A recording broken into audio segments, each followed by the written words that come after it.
églogue marine, puisque le poil d'argent point à ma barbe noire. Dans l'ombre je m'assieds, enfin et je veux boire. À la fontaine fraîche, enfin les bleus roseaux, puisque le ruisseau et les minces fuseaux ne bourdonneront pas sur mon seuil habité, ouvert au crépuscule en face de l'été, et que nul geste doux et nulle main fidèle n'effeuillera sur mon tombeau l'humble asphodèle, ou le lierre noir dont s'enlace le cipe, puisqu'aucun doigt de femme au trou de ma tunique ne recoudra le fil habile et diligent avec les ciseaux d'or ou l'aiguille d'argent, et puisque pour la nuit ma lampe sera vide, le sablier muet et sèche la clepsydre, je veux m'asseoir dans l'ombre en face de la mer et suspendre à l'autel, hélas, le glaive clair dont, jadis, j'ai conduit autant sous la cuirasse que sangle au torse nu le dur cuir qui le lasse. Pasteur ensanglanté, le troupeau des vivants. J'ai connu le cri clair des victoires au vent qui, la semelle rouge et les ailes farouches, soufflaient au clairon d'or l'enflure de leur bouche et dont le pied pesait aux paupières fermées. Hélas du vin tumulte et des fuites d'armées, des bannières gonflant leurs plis sur le ciel noir, des réveils à l'aurore et des haltes au soir, de l'orgueil des vaillants et de la peur des lâches, et des faisceaux haussant le profil de la hache. Je suis venu m'asseoir auprès de la fontaine, tout j'entends résonner dans les blés de la plaine, la flûte de bois peint des fourneaux, et vers la grève qui là-bas se courbe, de la mer, gronder dans le ciel rose où s'argente la lune, le conque des tritons accroupis sur la dune.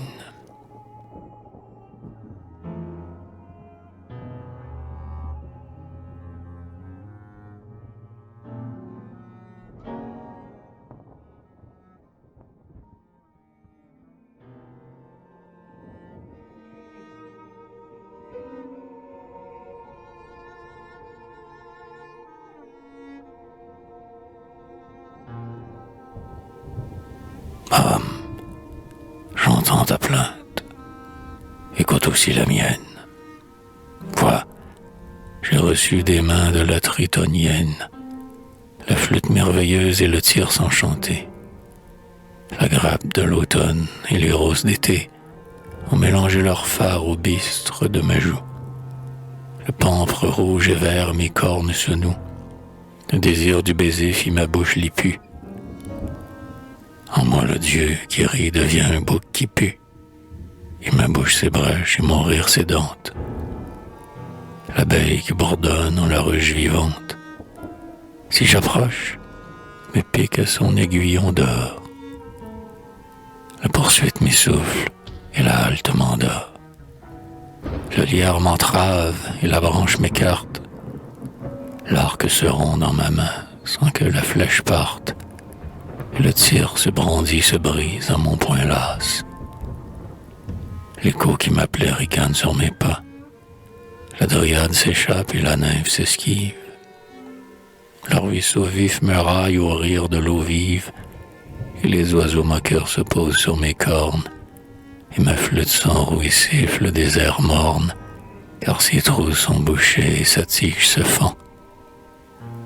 Mes deux mains, à tâtons, ne prennent que le vent, presque aveugles, mes bras, hélas, ne sont plus faits pour étreindre la nymphe au creux des roseaux frais, dormant dans l'eau qui passe, ou nu au soleil tiède.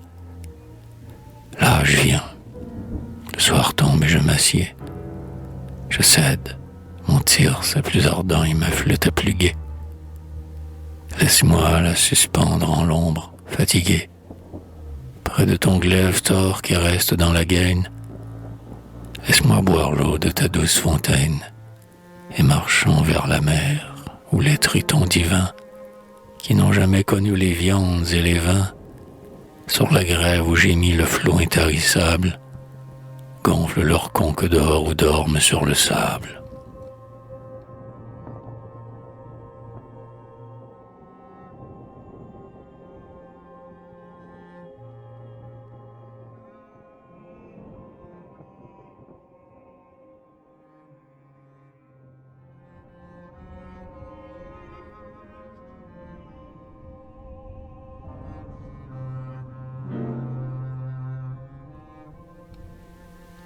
femme à la barbe grise, et toi, faune aux poils gris, pourquoi donc troublez-vous mon sommeil?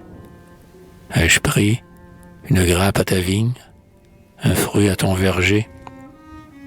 Pourquoi de son repos venez-vous déranger le vieux triton qui dort et que l'âge ankylose, couché près de la mer parmi le sable rose?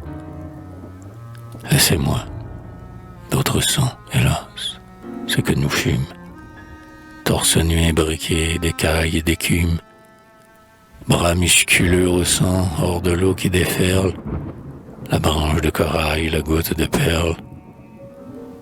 Jeune comme eux, parmi les grands flots forcenés, j'ai cabré le seau vif des dauphins talonnés, et des algues j'ai fait de longs fouets et des reines, et sur la lame j'ai poursuivi les sirènes, émergeant à mi-cœur, poissonneuse et nue. Mais la vieille a souci pour elle est venue, sournoise, qu'elle guette, ou brusque, qu'elle assaille.